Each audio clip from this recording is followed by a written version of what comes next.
Acorda pra vida, rapaz. É necessário sempre acreditar que um sonho é possível, que o céu é o limite e você, truta, é imbatível. E o tempo ruim vai passar, é só uma fase, e o sofrimento alimenta mais a sua coragem. E aí, pessoal, tudo bem com vocês?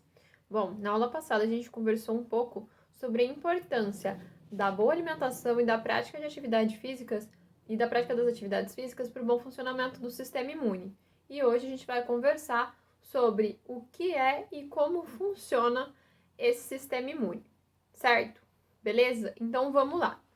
Bom, para começar, o sistema imune ele é o responsável pela proteção do nosso organismo.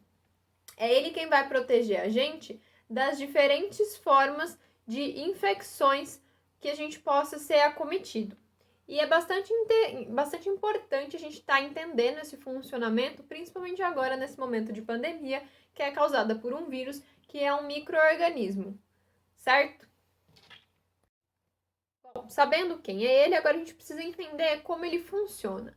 E aí, o sistema imune, ele entra em ação quando o nosso organismo entra em contato com algum micro-organismo que possa ser nocivo, né, que possa causar algum dano à nossa saúde. Beleza? Bom, quando o sistema imune ele reconhece então esse micro-organismo, ele reconhece ele como um agente invasor, né, uma partícula estranha externa ao nosso corpo, né? Entrou um micro-organismo, o nosso corpo vai falar: opa, pera lá, isso aqui não é meu, preciso destruir, senão pode me fazer mal. Quando esse alerta ele é ativado do nosso corpo, o nosso corpo vai ativar uma resposta imunológica, né? Ele vai tentar combater esse micro-organismo e ele vai reagir em duas etapas. A primeira costuma quase sempre ser suficiente, mas às vezes ela sozinha não vai bastar. Essa primeira resposta a gente chama de resposta natural. Ela vai usar de artifícios com os quais a gente já nasceu. E esses artifícios do sistema imune a gente pode dizer que podem ser barreiras físicas, como é o caso da nossa pele, dos pelos, como os pelos do nariz, que impedem a entrada de micro-organismos, ou do muco, por exemplo, o catarro, né, que a gente tenta expelir micro-organismos ou partículas estranhas que tenham entrado no nosso corpo. Uma outra barreira é a fisiológica, como é o caso do ácido do nosso estômago. Às vezes a gente ingere algum micro-organismo e esse ácido ele se encarrega de eliminar esse micro-organismo que possa nos fazer mal. Quando essas duas barreiras não são suficientes, entra em ação a barreira celular. Ainda estamos na resposta natural, certo? Vai entrar em ação a resposta celular, a barreira celular, que ela é composta por células, né? Células de defesa que vão ao encontro desse organismo, desse micro-organismo, e vão se encarregar de englobar ele, engolir, digerir e eliminar esse micro-organismo. No geral, essa primeira resposta, essa resposta natural, ela costuma ser suficiente, né? Tanto é que a gente não fica doente sempre. E a gente está sempre exposto a esses micro-organismos, certo? Mas, no geral, essa primeira resposta ela é suficiente, ela elimina esses micro-organismos com os quais a gente está em constante contato. Mas, quando ela não é suficiente, o nosso corpo ele vai partir para uma outra resposta. Essa outra resposta a gente chama de resposta adquirida. E ela também é bastante importante. Ela trabalha com a produção de células de memória, ela produz anticorpos. Essas células de defesa, outras células de defesa, vão vir ao encontro desse micro-organismo, né, desse agente invasor, e montar uma pecinha que possa reagir contra esse vírus que entrou em específico, certo? Eles vão montar um anticorpo responsável por destruir esse vírus. Só que percebam, esse anticorpo só combate esse vírus específico que entrou. Se entrar um outro vírus, vai ter que ser acionada de novo essa resposta para aí ela entender quem é esse outro vírus, vamos mudar aqui o formato do vírus, e ela vai ser responsável por criar um anticorpo para esse novo vírus, certo? Quando essa segunda resposta entra em ação e ela formula esse anticorpo que combate esse vírus, ela gera uma célula de memória. Ela vai guardar na memória essa receitinha aqui que combate a esse vírus. Caso a gente entre em contato de novo com esse vírus, ela vai só pegar aquele modelo que já está pronto e acionar a resposta, fazendo com que esse combate seja muito mais rápido, certo? Só que quando a gente entra em contato com vírus diferentes, a resposta precisa ser ativada de novo para produzir anticorpos específicos para esses novos vírus.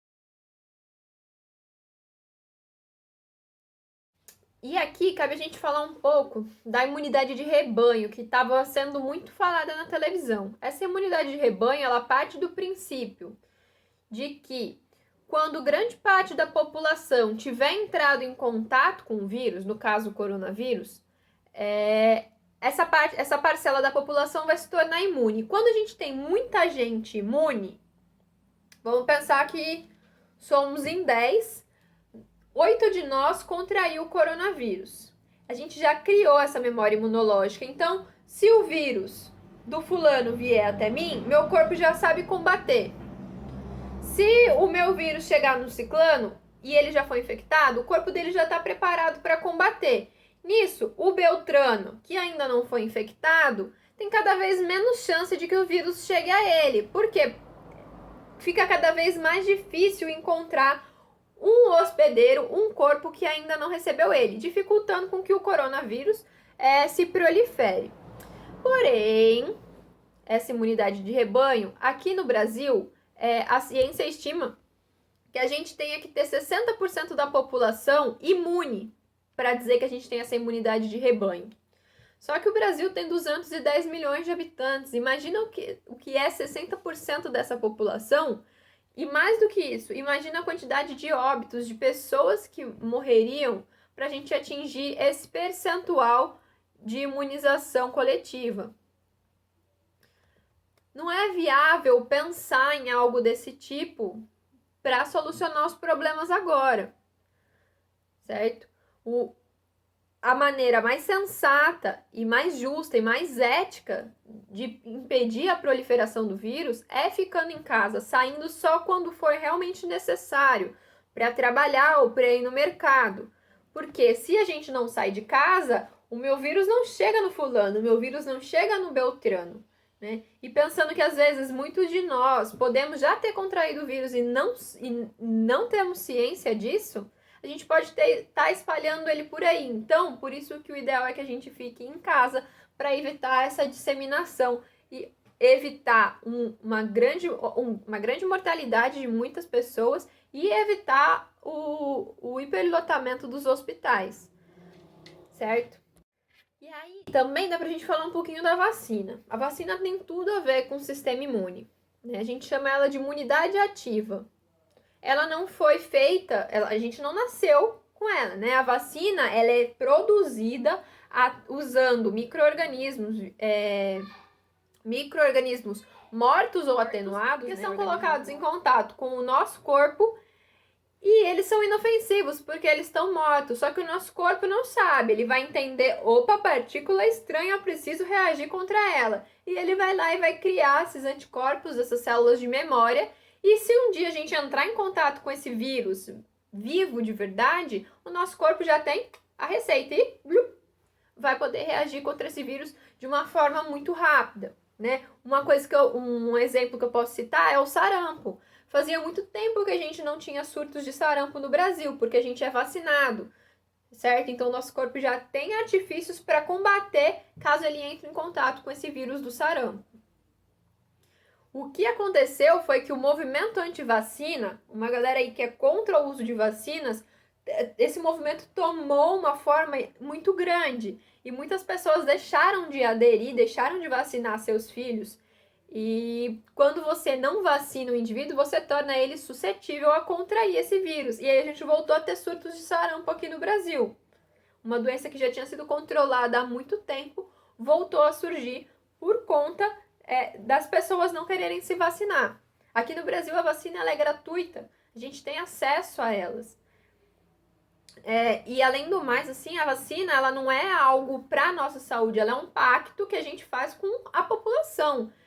Porque se eu não me vacino, eu me torno suscetível a contrair o vírus e mais do que isso, eu me torno um vetor, eu posso espalhar esse vírus, eu posso espalhar esses micro-organismos por aí, podendo contaminar outras pessoas. Então é um pacto que eu faço com a população, né? É um coletivo, não é só sobre mim, não é só sobre você, e enfim, por aí vai. Por isso que o uso das vacinas é extremamente importante.